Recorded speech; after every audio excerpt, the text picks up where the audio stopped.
প্রণাম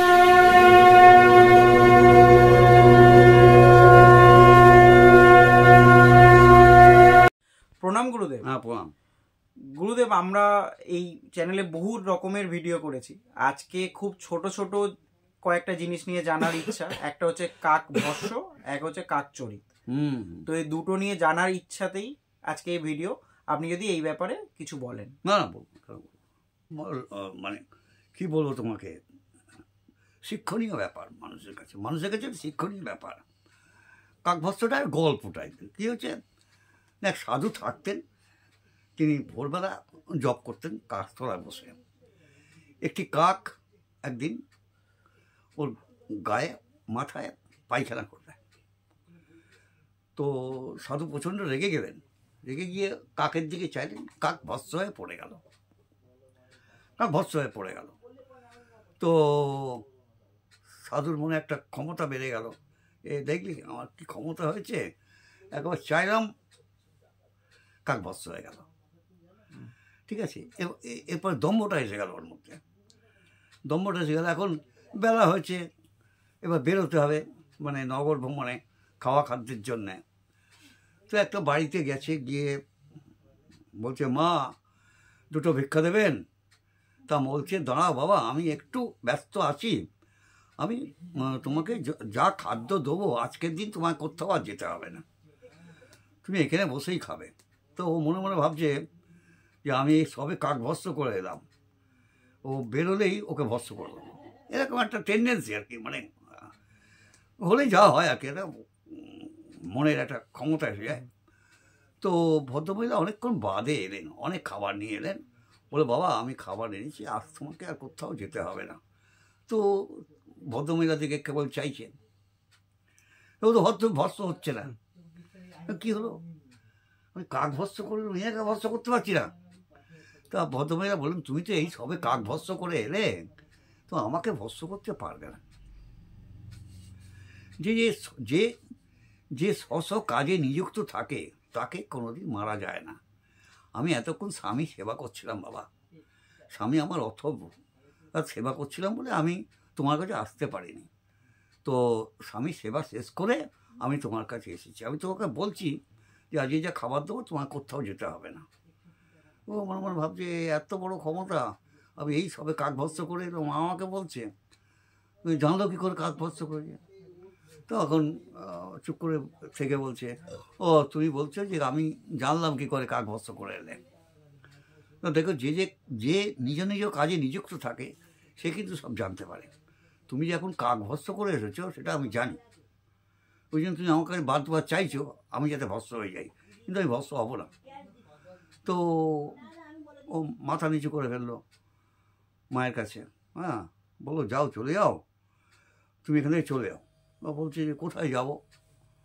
বলছে করে পাঁটা কাটছে যাও, পাঁটাওয়ালার কাছে যাও, যে পাঁটা কাটছে, কারণ তোমার এখনও তুমি সিদ্ধাই পাওনি।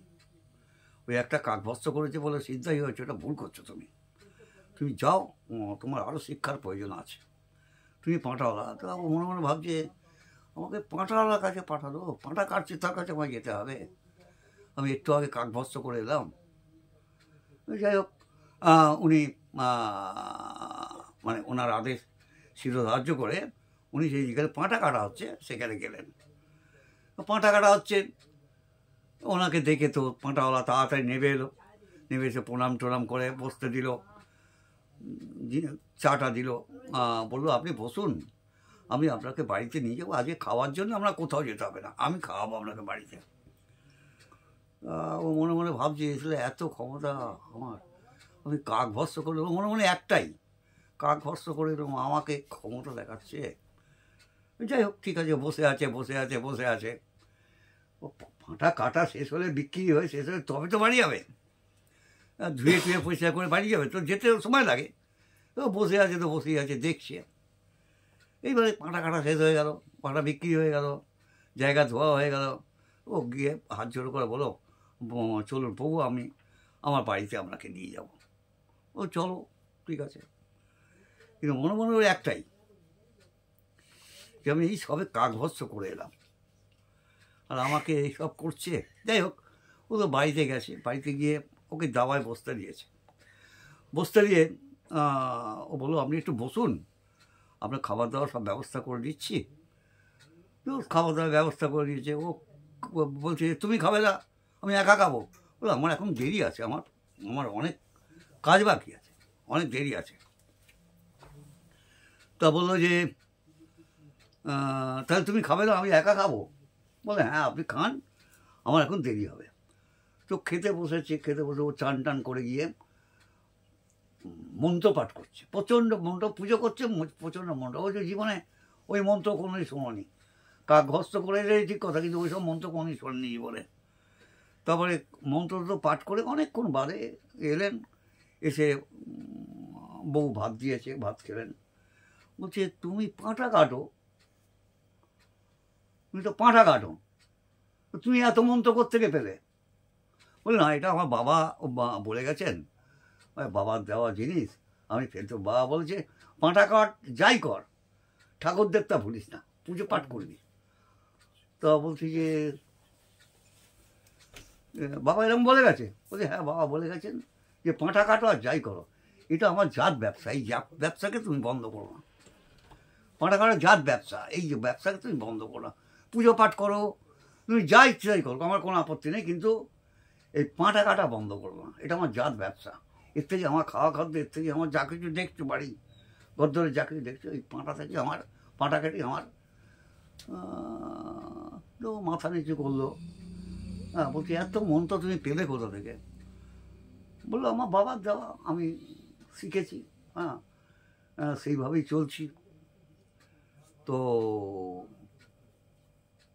এই সাধু মাথা নিচু করে ফেললো এবং ওর কাছে মাথা নিচু করে বললো যে তুমি সঠিক লোক, যে নিজের কুলকে বজায় রেখেছো, অর্থাৎ বাবার কথাটাও বজায়, বাবা হচ্ছে কুল, তো কুল বজায় রেখেছো, তোমার কোনো অসুবিধা হবে না, কোনো কষ্ট হবে না। আমি মানে পাপী, আমি একটা কাকভস্য করে এসে এই সবসময় মনে হচ্ছে যে আমি কী ক্ষমতা অর্জন করেছি, কিন্তু তুমি তো আমার চেয়ে অনেক বেশি ক্ষমতা অর্জন করে বসে আছো, যেটা আমি কোনোদিন এই মন্ত্র কোনোদিন শুনিনি আমি। তো বলছে দেখুন এখানে মন্ত্র আমি শিখেছি সব কিছু, কিন্তু আমি ব্যবহার করতে পারি না। বাবা বলে দিয়েছে ব্যবহার করবে না, এটা এটা বাবার বারণ আছে। তুমি যত কিছুই জানো, তোমার কাজ হবে পাঁটা কাটা, এটা তোমার জাত ব্যবসা, এটাকে নষ্ট করো না। তখন সাধু মাথা নিচু করে বললো আজকে যাই। বললো যান, কিন্তু কথা হচ্ছে একটাই, যে আপনি কিন্তু কোনো ক্ষমতা এখনো অর্জন করতে পারেননি। আপনি আবার গাছতলা গিয়ে বসুন এবং ভগবান ডাকুন, ওই কাক ভস্য ভস্য করে কিছু হবে না, ঠিক আছে না? তা এইটাই হচ্ছে আসল ব্যাপার। কুল যে বজায় রাখে, বাবা মা হচ্ছে কুল, কুলকে যে বজায় রাখে তার কোনো কষ্ট কোনো দিন হয় না। হ্যাঁ এটা এটা উনি বুঝিয়ে দিলেন ট্রাই করে, যে আমি কুলে আছি, কুলের বাইরে নেই। আমি পাঁঠা কাটি ঠিক কথা, কিন্তু আমি কুলের বাইরে নেই। আমার বাবা যা বলে গেছেন আমি সেইটাই মেনে চলি এবং যতদিন বাঁচবো অক্ষর অক্ষরে মেনেও চলবো। আপনার এখনও ওই কাকভস্যই হয়েছে, আর কিছু হবে না। আপনি যান গাছতলায় গিয়ে বসুন, আবার তপস্যা আরম্ভ করুন, দেখুন ঠিক হয়ে যাবে, ঠিকঠাকভাবে করে। ওই সব দেখবেন না, কে পায়খানা করলো কে পেচ্ছাপ করলো আমার দেখার দরকার নেই। আপনি আপনার জায়গা ঠিক থেকে সাধনা করুন, আমি আশা করছি আপনি অচিরেই সিদ্ধি লাভ করে যাবেন। বলে বলে ছেড়ে দিল। এটা হচ্ছে গল্প, এটা কাকভস্যের গল্প। হ্যাঁ হ্যাঁ হ্যাঁ হ্যাঁ। তো গুরুদেব এই আবার কাক চরিত আছে, কাক চরিত মানে এটা সাধারণত আমাদের লোকরা করে না, মুসলমানরাই বেশি করে। কাককে মেরে মন্ত্রতন্ত্র প্রয়োগ করে একটা তৈরি করে, মন্ত্র তৈরি করে। এটা পাঠ করলে তোমার শরীরে কি আছে, টাকা পয়সা, তোমার মনের কি বাসনা, তুমি ছোটোবেলাতে কীরকম ছিলে, তুমি কবে জন্মছ, একদম ডিটো বলে যাবে। এটা হচ্ছে কাকচরিত বলা হয় এটাকে। তুমি যদি তারাপীঠ যাও কোনোদিন, তারাপীঠে গেলে দেখবে যে একটা মুসলমান তোমার সামনে এলো হট করে, এসে গড়গড় করে বলে গেল, তুমি বুঝতেই পারবে না যে ও ঠিক বলছে না বেঠিক বলছে। একেবারে পুরো ডিটও তোমাকে বলে গেল, তোমাকে কত টাকা আছে বলে দেবে, এত টাকা আছে, ইত্যাদি ইত্যাদি। এখানে কাকচরিত বলা হয়। এটা তারাপীঠে দেখবে, তোমরা যদি যাও কোনো দিন তারাপীঠে গিয়ে দেখবে যে এরকম লোকও আছে, এবং ওরা মাদুলি বিক্রি করে, মাদুলি বিক্রি করে খায়, 100-200 টাকা যা পায়, হয়তো 500 চাইলো, তুমি 200 দিলে, একটা তাবিজ দিয়ে দেয়, তো তুমি বিশ্বাস করেছো। আর সত্যি কথা যা বলছে তোমার সবটাই মিলে গেছে, তুমি অবিশ্বাস করতেই পারবে না। এইবার ও তোমার কাছে বললো তাহলে একটা মাদুলি নিন, সব যে ভালো হবে অমুক তমুক বলে দিল। অ্যাকচুয়ালি ভালো হবে কিনা জানি না, আমি একবার নিয়েছি, 200 টাকা দিয়ে একটা মাদুলি নিয়েছিলাম, আমাকেও বলেছিল, ডিটও বলে গেল। আমি কী রে বাবা, কি তো সবই তো বলে গেল কাকচরিত, তো কিছুই বাদ রাখলো না। আমার পকেটে কত পয়সা আছে, আমি কীভাবে বাড়ি থেকে বেরিয়েছি, বাড়িতে কে কে আছে, সব বলে দিল, একদম ডিটেলস বলে দিল। দিয়ে তারপর বললো একটা মাদুলি নিন, মাদুলিটা কাজে লেগে যাবে ইত্যাদি। আমার কেটা বলা, যাই হোক 500 টাকা চাইলো, আমি 200 টাকা দিয়ে মাদুলিটা নিয়েছিলাম। আচ্ছা, কোনো কাজের কাজ কিছু হয়নি। হ্যাঁ হ্যাঁ হ্যাঁ। তো গুরুদেব দুটো জিনিস আলাদা আলাদা, একটা হচ্ছে কাকভস্য, একটা কাকচরিত। কাকভস্য হচ্ছে ওই মানে তার একজনের সে কতটা দূরে আছে নিজের মূল উদ্দেশ্য থেকে, সেইটা বোঝাতে এক জায়গায় কাজে লাগলো, আর একটা জায়গায় হচ্ছে যে তুমি মানে এই সবের সাথে কোনোই যোগাযোগ না, না যোগাযোগ নেই। তো এই যে কাকভস্য, এই কাকভস্যর ব্যাপারে আপনি আগেও একবার এই গল্প বলেছিলেন। এই গল্প থেকে মানে এই বর্তমান যুগে আমরা যখন বিভিন্ন ধরুন ট্রেনে যাতায়াত করি, তখন তো দেখতে পাই যে বিভিন্ন জায়গায় অনেক কিছু লেখা, এই বশীকরণ, এই সেই, এই হ্যানা তাই না। তো এই জিনিসগুলো যে মানে কতটা সত্যি বা কতটা মিথ্যে, বা মানে এই যে যেটা তুমি পাল্লায় না পড়লে বুঝতে পারবে না, কারণ সত্যি মিথ্যের ব্যাপার না, তোমাকে বলে যাবে। তুমি এখন তোমাকে বিশ্বাস করতেই হবে, তোমার পকেটে কত টাকা আছে বলে দেবে। আর কি চাও তুমি, কখন বাড়ি থেকে বেরিয়েছো, কী করেছো না করেছো, কটা ছেলে মেয়ে আছে, সব বলে দেবে তোমাকে। তুমি তো বিশ্বাস করতেই হবে তোমাকে। আর ওই মাদুরিটাই বিক্রি করার জন্য এত কথা ওকে বলতে হয়। তুমি দাঁড়িয়ে আছো, দেখছো, ঘুরে ঘুরে ঘুরে দেখছো, হঠাৎ নিয়ে এসে গেলেন তোমার পাশেই, এসে বলা আরম্ভ করলেন, তোমাকে জিজ্ঞেসও করতে হবে না, একেবারে থরলি বলে গেলেন। তুমি ভাববে যে আরে এই জানলো কী করে। সুতরাং ওই তাবিজটা নেওয়ার জন্যেই এটা ওরা করে, এটা ব্যবসা, ওদের ব্যবসা, এবং এটা বলে কাকচরিত। কাকের ওপরে এরা কাজ করে তোমাকে সব বলে দেবে। হ্যাঁ হ্যাঁ হ্যাঁ, এটা মুসলমানরা, ম্যাক্সিমাম মুসলমানরা দেখবে করে। তারাপীঠে যাবে, দেখবে কত মুসলমান আছে, একা ঝরঝর করে তোমাকে বলে দেবে। আমি একটা ক্ষেত্রে দেখি না, অনেকগুলো ক্ষেত্রে থেকে বলছি যে ওরা এইসবই করে। হ্যাঁ হ্যাঁ হ্যাঁ। তো আজকেই ছোট ছোট কয়েকটা জিনিস নিয়ে যেগুলো হয়তো বলা হয়ে ওঠেনি এই চ্যানেলে, তো সেই জিনিসগুলোর উপরই আজকে এই ভিডিওটা। এই কাকচরিত এবং কাকভস্য, এই দুটো যে আলাদা আলাদা ঘটনা, দুটো আলাদা আলাদা জিনিস, এই দুটোকে জানানোর জন্যই আজকে এই ভিডিও।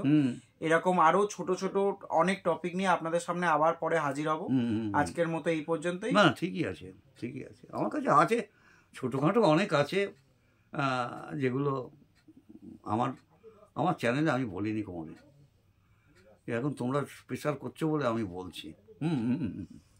তো আজকে এই পর্যন্তই, এখানেই শেষ করছি। প্রণাম গুরুদেব। প্রণাম।